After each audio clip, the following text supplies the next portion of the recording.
Hey welcome back to channel guys. आज एक और धमाकेदार अपडेट के साथ हम आए हैं जिसमें आपको बताएंगे कि बिल्टॉन की तरफ से एक नई अपडेट जारी कर दी गई है जहां पे सारी चीज़ों को स्पष्ट कर दिया गया है कि आप लोगों का नियोजन और किस तरह से आप लोग को ऑफर लेटर दिया जा रहा है, चाहे वो डाटा एंट्री ऑपरेटर हो या फिर स्टेनोग्राफर हो या फिर प्रोग्रामर हो। और दूसरा जो सब्जेक्ट होगा आज के इस वीडियो का वो है कि जितने लोगों का केवाईसी रिजेक्ट हुआ है वो लोगों को क्या करना होगा, किस तरीके से सारा प्रक्रिया को फॉलो करना होगा। तो इन सभी चीज़ों को अगर देखना चाहते हैं तो वीडियो को लास्ट तक बने रहिएगा, सारा डिटेल आपको पता चलने वाला है। So without investing time let get started. दोस्तों, वीडियो को आगे बढ़ाने से पहले जो लोग हमारे चैनल पर नए हैं सो आप लोग इस रेड कलर के सब्सक्राइब बटन को सब्सक्राइब कर सकते हैं, बगल के बेल आइकन को प्रेस कर लीजिएगा और लास्ट तक वीडियो देखिए। अच्छा लगे तो जरूर एक लाइक दीजिएगा।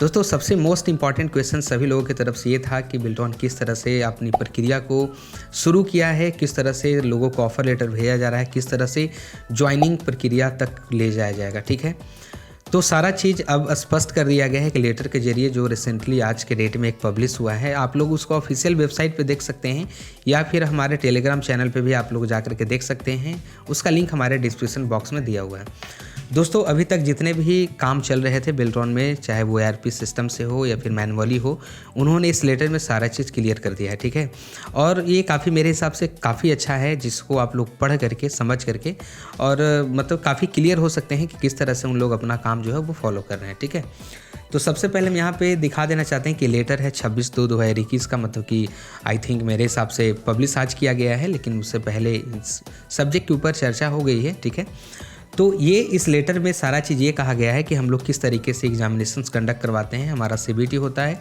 टाइपिंग होता है, उसके बाद में हम लोग सभी कैंडिडेट का एक पूल तैयार करते हैं जहाँ पे मतलब कि जो भी कैंडिडेट हमारे यहाँ अप्रूव होते हैं उसका एक लिस्ट तैयार होता है। ठीक है, उसके बाद में अब इन्होंने ये कहा है कि ERP सिस्टम के पहले जितने भी काम हमारे पास होते थे वो बिल्कुल मैनुअली किए जाते थे, लेकिन 2021 से जनवरी से अभी तक जितना काम हो रहा है वो हम लोग ERP सिस्टम के थ्रू कर रहे हैं। और ERP सिस्टम किस तरह से वर्क कर रहा है उसका इन्होंने एक मतलब कि प्रोसीजर मतलब कि जारी किया है। ठीक है, यहाँ पे आप लोग देख सकते हैं कि किस तरीके से उन्होंने अपने रूल्स को बताया है कि हमारा ERP सिस्टम जो है कुछ 3 रूल्स के ऊपर काम कर रहा है। ठीक है, पहला जो है मतलब बेस रूल है, मतलब इसका जो आधार है काम करने का, सबसे पहले रजिस्ट्रेशन ईयर को फॉलो कर रहे हैं। दूसरा है 100 पॉइंट रिजर्वेशन जो रोस्टर है उसको फॉलो कर रहे हैं। थर्ड नंबर का जो उन्होंने कहा है कि आप लोग जो डिस्ट्रिक्ट का चॉइस दिए हैं उसके हिसाब से हम लोग फॉलो कर रहे हैं सभी चीज़ को। ठीक है, उसके बाद नीचे जैसे ही आगे बढ़ते हैं तो उन्होंने कुछ एक एग्जाम्पल्स के रूप में कुछ डाटा एंट्री ऑपरेटर के जितने भी अभी तक डाटा उनके पास में अवेलेबल है उसको उन्होंने कहा है कि 2013 रजिस्ट्रेशन जितने भी ईयर हुए थे उसमें 28 कैंडिडेट अभी तक हैं, 2014 में 54 हैं, 2015 के 38 कैंडिडेट हैं, 2016 के 144 कैंडिडेट हैं, 2018 के 2 हैं और 2019 के 6734 कैंडिडेट अप्रूव हुए हैं ERP सिस्टम में। ठीक है, मतलब कि KYC करने के बाद की जो डाटा है। अब यहाँ पे आप लोग देख सकते हैं कि अब इनका जो ERP सिस्टम है, इन्होंने ये कहा है कि हमारा ERP जो सिस्टम है उसको किस तरह से मतलब कि ERP सिस्टम कैंडिडेट के जितने भी ऑफ़र हैं उसको किस तरह से भेजा जा रहा है, उसका जो रूल्स है, जो प्रक्रिया है, ठीक है, जो प्रोसेस है वो किस तरह से लोगों को भेजा जा रहा है, ये सारा चीज़। ठीक है, तो इन्होंने ये बताया है कि ERP द्वारा उक्त विभिन्न वर्षों के पंजीयन किए हुए, ठीक है, अभ्यर्थियों में से पहले पंजीयन कराए गए अभ्यर्थियों को वरीयता देते हुए सामान्य प्रशासन विभाग द्वारा जारी किए गए 100 बिंदु आरक्षण रोस्टर के एवं अभ्यर्थी द्वारा चयन किए गए जिले के ध्यान में रखते हुए, मतलब वही चीज़ है कि रजिस्ट्रेशन जो मैंने 3 बताया कि सबसे पहले रजिस्ट्रेशन ईयर, उसके बाद में रोस्टर को देखेगा। ठीक है, उसके बाद में आपको मतलब कि चॉइस ऑफ डिस्ट्रिक्ट देखा जाएगा। ठीक है, उसके बाद में ये कहा जा रहा है कि ERP सिस्टम जो है वो किस तरह से आप तक पहुँच रहा है, आपका ऑफर लेटर, और किस तरह से आपको सिलेक्ट किया जा रहा है। ठीक है, तो इन्होंने सबसे पहला जो रूल यहाँ पे दिया है कि मतलब कि विभाग द्वारा ERP सिस्टम में ऑनलाइन अधियाचना करना सबसे पहला पॉइंट है कि कोई भी विभाग को अब क्या है कि अब ERP सिस्टम में ऑनलाइन आकर के उनको जैसे कि मैन पावर की जितनी भी ज़रूरत है वो यहाँ पे फुलफिल करेंगे। ठीक है, सेकंड नंबर का पॉइंट यहाँ पे देख सकते हैं कि बिल्टॉन द्वारा अधियाचना को स्वीकृति करना, जैसे कि मान के चलिए कि जो भी अधियाचना किया गया है डिपार्टमेंट से, उसके बाद इन्होंने एक सिस्टम बनाया है जिसको अप्रूव करते हैं क्या वो सही है, क्या वो गलत है।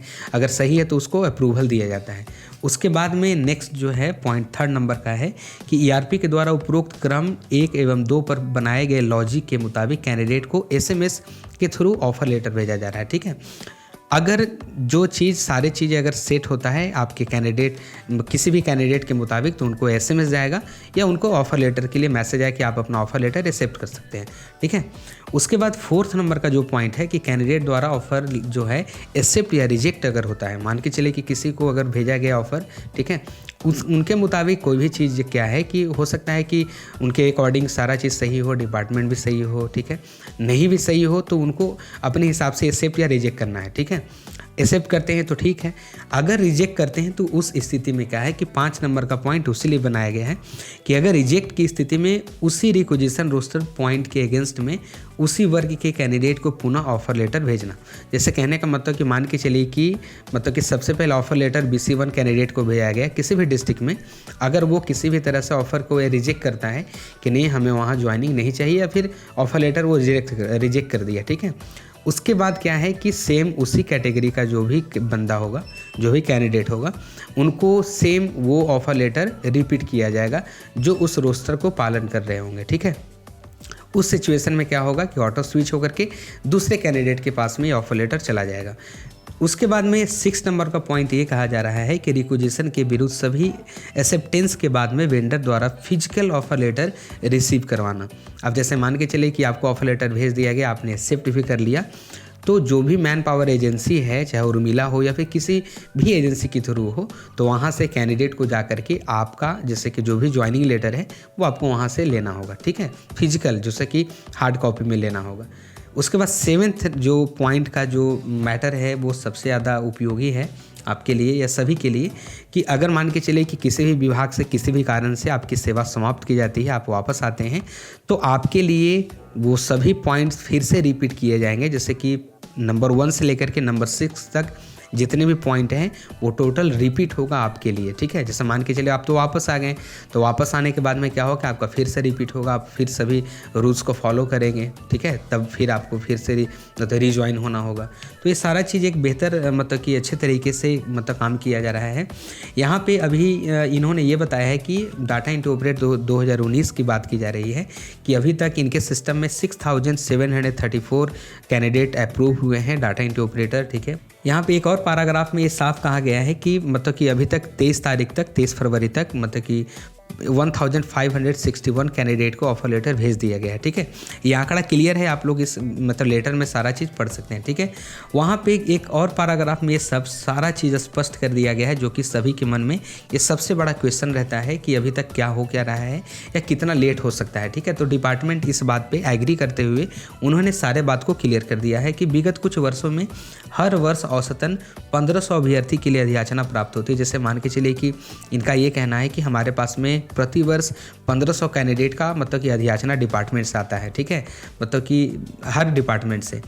उसके बाद में इन्होंने ये कहा है कि 7300 से भी ज़्यादा अभ्यर्थियों को अधियाचना के विरुद्ध अभिनियोजन मतलब कि डिप्लॉयमेंट में कुछ समय लगने ये मतलब विलम्ब होने की संभावना है। ऐसा इन्होंने जाहिर किया है कि हो सकता है कि इतने सारे मतलब कि कैंडिडेट का ज्वाइनिंग होना है तो थोड़ा सा वक्त लग सकता है। लेकिन यहाँ पे एक चीज़ और इन्होंने कहा है कि अगर कम से कम समय लगने के लिए हम लोग मतलब कि प्रयास कर रहे हैं, ज़्यादा से ज़्यादा सभी विभाग को ऑनलाइन सिस्टम से जोड़ा जा रहा है, ERP सिस्टम से, क्योंकि सभी डिपार्टमेंट क्या थे कि पहले ऑफलाइन सारा काम करते थे। ठीक है, तो ये सब चीज़ से लेट होता था, लेकिन अब क्या है कि सबको ऑनलाइन लाने में थोड़ा थोड़ा डिले हो सकता है। डिले होने का एक कारण और है, इन्होंने ये बताया है कि डिले होने का कारण ये भी हो सकता है कि जितने लोग हैं वो लोग ऑफ़र को रिजेक्ट कर रहे हैं या फिर हो सकता है कि उनको मतलब कि सही डिपार्टमेंट नहीं मिल रहा है, तो इसके चलते वो लोग रिजेक्ट कर रहे हैं या फिर कुछ लोग एक्सेप्ट ही नहीं कर रहे हैं जल्दी, तो इसके कारण भी थोड़ा सा लेट हो सकता है। जिनको हम ये कहना चाहेंगे कि ऑफ़र अगर रिजेक्ट करना हो या एक्सेप्ट करना हो तो वो अपना मतलब कि जो भी प्रतिक्रिया है वो एट ए टाइम करें। ठीक है, अगर एक्सेप्ट करना है तो कर दीजिए, नहीं करना है तो थोड़ा सा आप रिसर्च करके आपको रिजेक्ट करना है तो आप रिजेक्ट भी कर सकते हैं। तो ये सब सारा चीज़ आपके ऊपर भी डिपेंड करता है, थोड़ा सा आप लोग भी एक्टिव रहिए। और उसके बाद में सब सारा चीज़ ये कहा जा रहा है कि अगर कोई भी प्रॉब्लम होता है तो आप हमें संपर्क कर सकते हैं। लास्ट में एक वार्निंग दे दिया गया है कि अगर मान के चलिए कि कोई भी बैकडोर का यूज़ करते हैं, मतलब कि सीधी बात है कि अगर कोई भी दलाल का यूज़ करते हैं तो सोच लीजिए कि आपको हाथ में हथकड़ी लगने वाली है। और साथ में मतलब कि अगर कोई भी अगर नज़दीकी कोई अगर दलाल पकड़ाता है तो उसको नज़दीकी थाने में आप संपर्क कर सकते हैं, सूचना दे सकते हैं। तो शॉर्टकट के चक्कर में मत रहिए, शॉर्टकट जो रास्ता है कभी सही जगह पे नहीं ले जाता है। किसी मतलब कि ख़ास टाइम पे कभी आपका हो गया तो हो गया, ठीक है, मतलब शॉर्टकट ज़्यादा काम नहीं करता है, तो उसके चक्कर में ना तो हम आपको कभी रिकमेंड करेंगे ना तो सलाह देंगे। थोड़ा सा देर होगा, दुरुस्त होगा, ठीक है, समय से काम करिए, बिल्कुल रूल्स के हिसाब से काम करिए, तो काम देखने में और करने में भी मज़ा आएगा, ठीक है।